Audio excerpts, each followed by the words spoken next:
Chairman Grassley, Ranking Member Durbin, and members of the Judiciary Committee, thank you for the opportunity to appear today. I must start with a word of prayer for the tragic accident that befell our nation last night, where we lost civilians and service members. I pray for their families.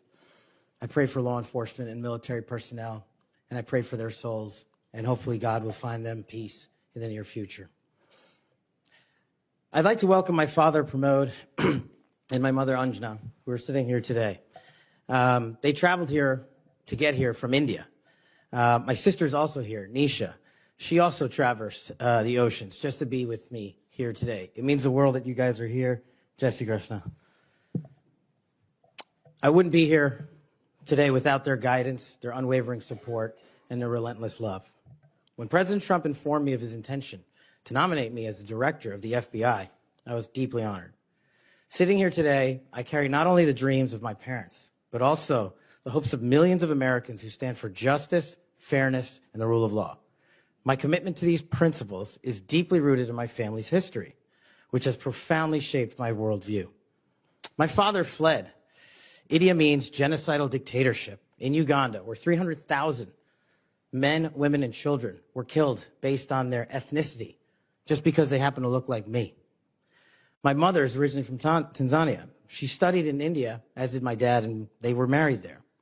They would later emigrate to New York, as the senator pointed out, where I was born, and we were raised in a household of my father's 7 siblings, their spouses, and at least half a dozen children. That's the only way we knew how to do things at the time, in the 70s and 80s, the Indian way. But we would soon learn the American way. These values have shaped and been the driving force of my career in 16 years of government service. Protecting the rights of the Constitution is of the utmost importance to me and has been every single time I've taken that oath of office. The recent terrorist attacks in New Orleans tragically claimed the lives of 14 innocent Americans and serve as a stark reminder that our national security is at threat, both internally and externally. The FBI, the Federal Bureau of Investigation, and the Department of Justice, where I served, play a pivotal role in securing our freedoms and our safeties for American citizens. If confirmed as the next FBI director, I will remain focused on the FBI's core mission. That is to investigate fully wherever there is a constitutional factual basis to do so, and to never make a prosecutorial decision that is solely the providence of the Department of Justice and the Attorney General. For the first 8 years after law school, I served as a public defender, first for Miami-Dade County and later for the Southern District of Florida. During that time, I represented some pretty awful human beings, charged with some pretty heinous crimes. But what I learned there was the core value that has been enshrined in me since, that due process must be provided without bias to all Americans. And if we cannot provide due process to the worst, then there can be no due process for anyone, and our constitutional republic fails. But I battled on that hill for that due process. I would later serve in the Obama Justice Department as a terrorism prosecutor in the National Security Division, where we successfully contributed to the prosecutions of terrorist organizations like Al-Qaeda, Al-Shabaab, and others.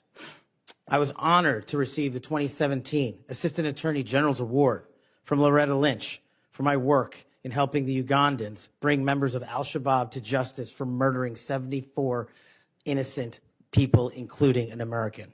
I would also receive the Human Intelligence Award from the intelligence community for related work on that mission.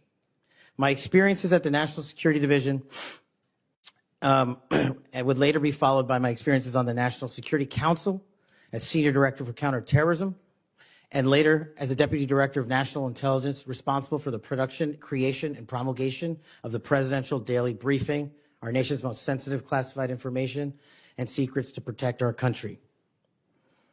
My time in the White House was preceded by my time right here in Congress as a staffer on the House Intelligence Committee, where I spearheaded the investigation that exposed serious FISA, Foreign Intelligence Surveillance Act, abuses by members of the Department of Justice and the Federal Bureau of Investigation.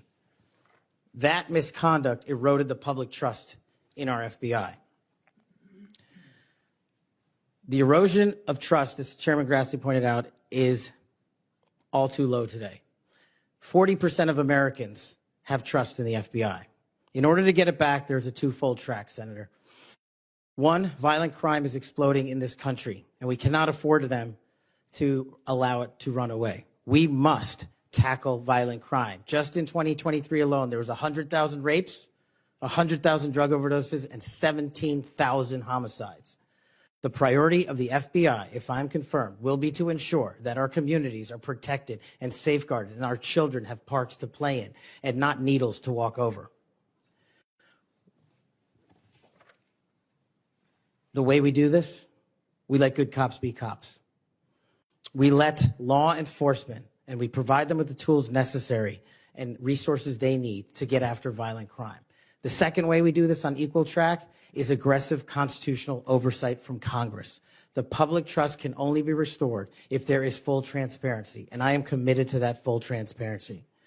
Members of Congress have unfortunately submitted hundreds of questions that have been unanswered by the FBI in recent times. That will not occur if I am confirmed.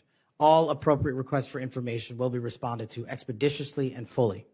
I'm committed to working alongside the dedicated men and women of the FBI. They are our warriors of justice, and I will always have their backs because they have the backs of the American people. I look forward to answering your questions, and I want to take a moment to thank my family, my friends, people who traveled here, and my entire team that has made this day possible. God bless America, and I look forward to your questions.